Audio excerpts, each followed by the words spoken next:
Well, good morning. We are the morning of December the 17th.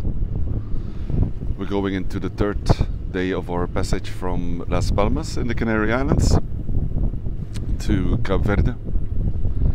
It's about 4:30 in the morning. I just started my shift from 4 a.m. to 8 a.m. As you can see, it's a pretty clear sky. Just a bit of clouds on the horizon. There's almost a full moon. And as you can probably see, the water reflecting the light of the moon. It is calm. We are, it's sometimes difficult to believe that we are 100 miles west of the coast of Africa in the Atlantic Ocean with a weather like this and a sea like this. There's almost no ocean swell. The boat rocks very slowly, and there is no wind. Yesterday around 4 a.m. same time, the wind died and we started to motor, and we've been motoring since then with only like 4 or 5 knots during the day, and right now we have about 2 knots of wind.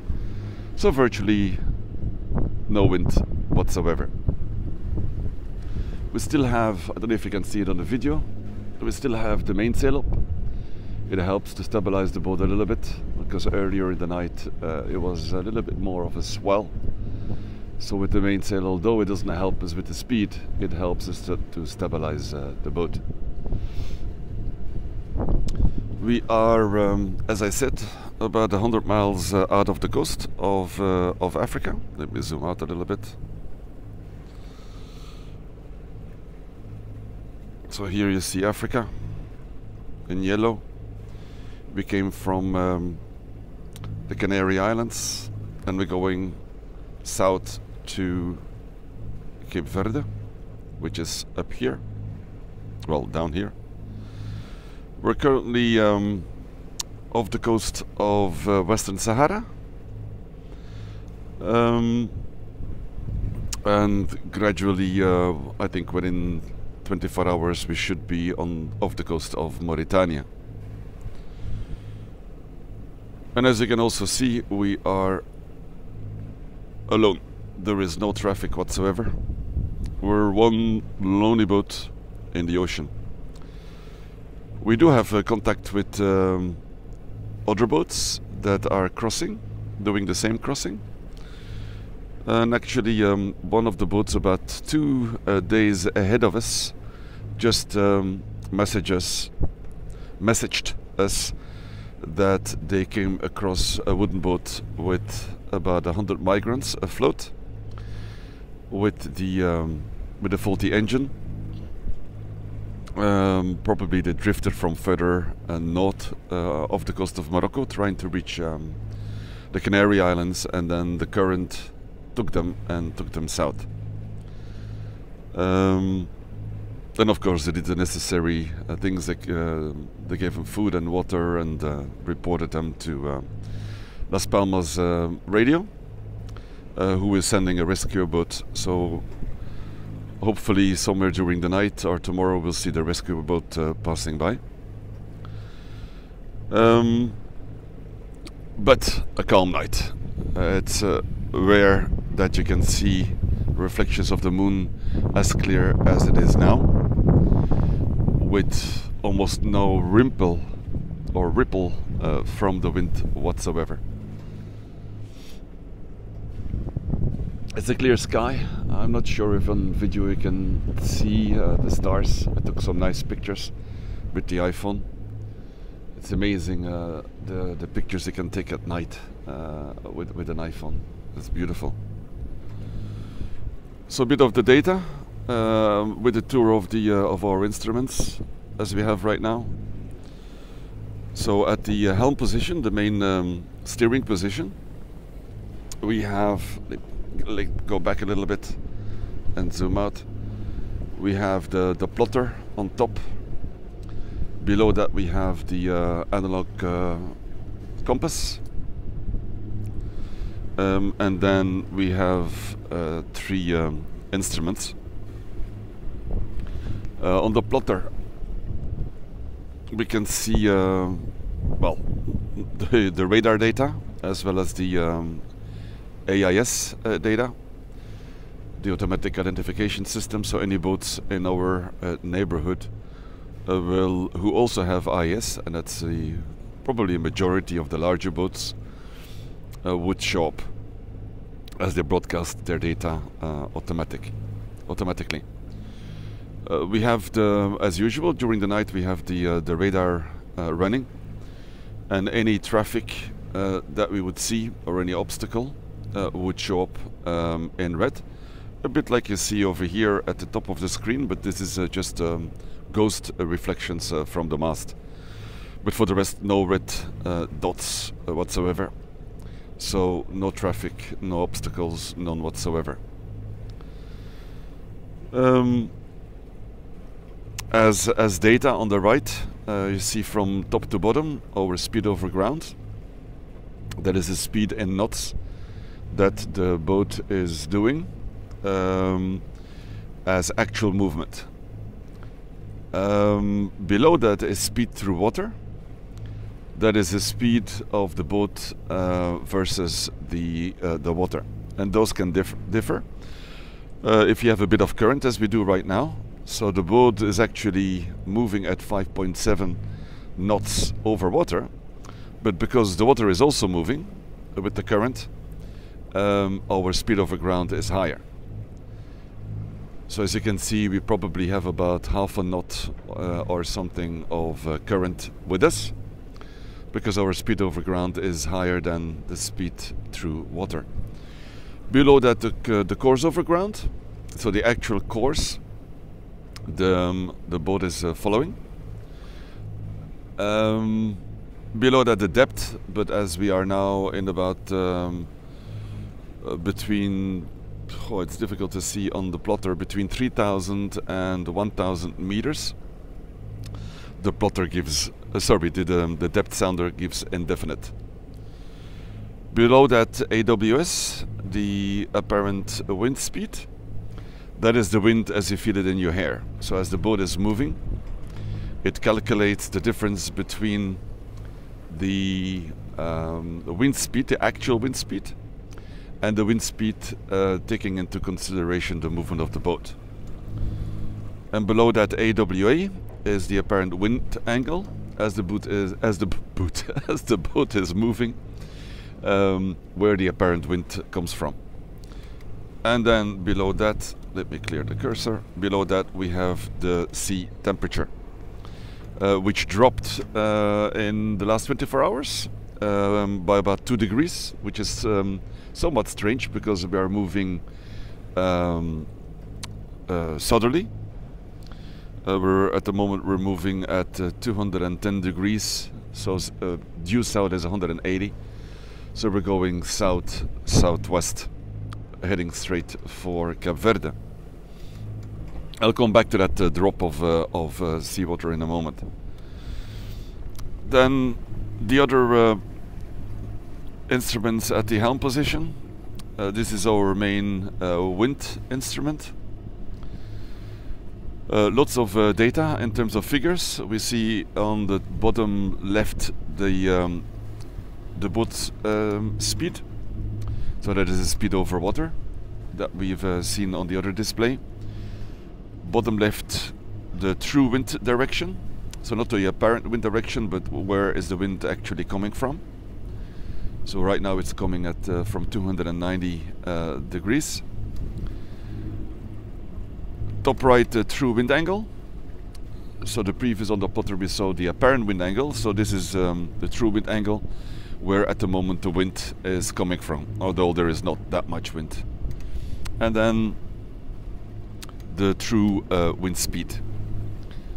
So if the boat would be still in the water, what would be the wind speed that we can measure? Then a little bit more difficult to see here, as the helm is moving over the display. We have our statistical data that shows the change in true wind direction and a change in true wind speed.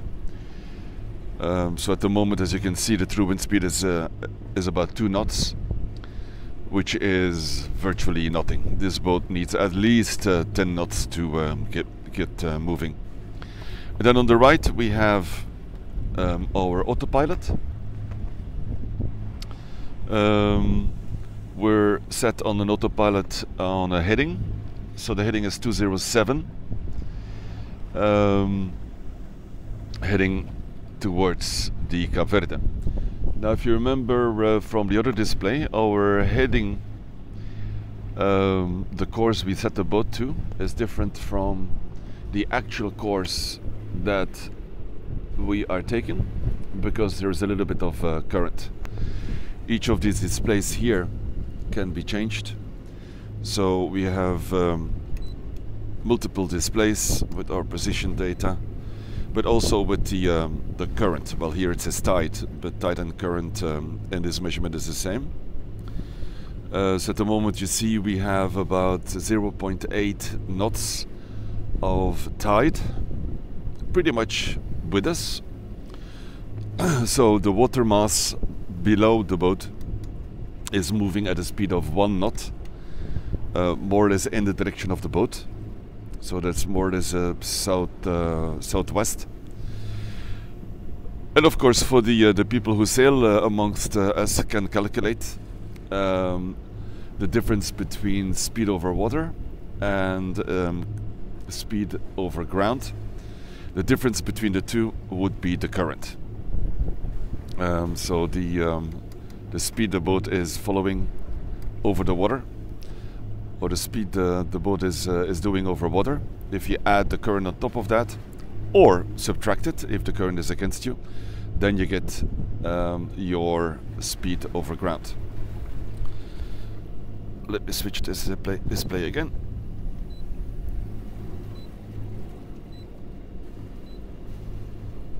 Voila. And then the second helm position, as I move over the cockpit. We have a duplicate of the key instruments pardon, that we can customize, same as the other helm. This is the left helm position. But here there is no autopilot. The autopilot is on the starboard side, on the main helm position. This one also has, of course, a compass. So here we are, between 4 and 5 in the morning. The sun is about to rise, I think, in about an hour and a half. The moon is supposed to set about half an hour before sunrise, so we should get about half an hour of pretty dark skies, which is always good to do a bit of stargazing. Last night, together with Charlie, who is doing celestial navigation, trying to use the sixth sense, the old and ancient way of trying to define our position by measuring the stars and moon and sun and triangulating them. We've been doing an inventory of the stars we see above us. So he has a celestial almanac, a paper book that gives all of the star positions and the celestial bodies position. And we've been comparing it with an app that I have on my phone to verify what he calculates or what he sees is the same as my my app. It was quite interesting. Last night was a rather rare, I think, phenomenon where we had Venus, Jupiter, Saturn, and Mercury all in one line, just as the sun was setting. Was pretty cool. I was explaining about the phenomenon that we had, that the water temperature dropped by 2 degrees although in the past 24 hours, although we were going further south. The reason for that is, if you look at the plotter, here the white line is the contour line of 3,000 meters. So we are now in what is called the Canary Currents, which are the main currents pushing the main water body south from the Canary Islands, actually from the Azores a little bit further north, through the Canary Islands along the coast of Africa, and then pushes it further south until it catches the trade winds below the Canary Islands, and then it moves west. So there's a big water mass moving at quite a bit of speed. If you think of the amount of water that is moving, and the speed is accelerated because off the coast of Africa at this part it is quite shallow. We looked at the detailed charts, and we can see that even 40 miles, which is about 80 kilometers off the coast of the Sahara, of the Western Sahara, but 40 miles off the coast, it is still only between 50 and 100 meters deep. So this means that for about 40 miles, it is very shallow. So as the water mass is moving from the Azores through the Canary Islands down south, there is quite an interesting movement below the water surface of all of this water mass that is pushed off the coast, where the sea bottom is rising very quickly. And we could see this because we basically came in along this 3,000 meter contour line, and at times the current was about 2.4 knots, which is quite strong for knowing or realizing that we're in the middle of the Atlantic Ocean. And actually, when we came across here the contour line a couple of hours ago, the sea was very turbulent. And the current increased in a matter of just a few hours from 1.5 knot to 2.4 knots, and changed directions because it was with the sea bottom raising up to 3,000 meters. That also pushed the water deep in the ocean up more to the surface, making the surface very turbulent, and also, of course, creating that strong current. But as that water mass from the depth of the ocean is moving up, a lot of cold water comes up to the surface. And that is then the reason why the sea temperature at the surface that we are measuring dropped 2 degrees in 24 hours, from about 22.6 degrees to 20.7 degrees.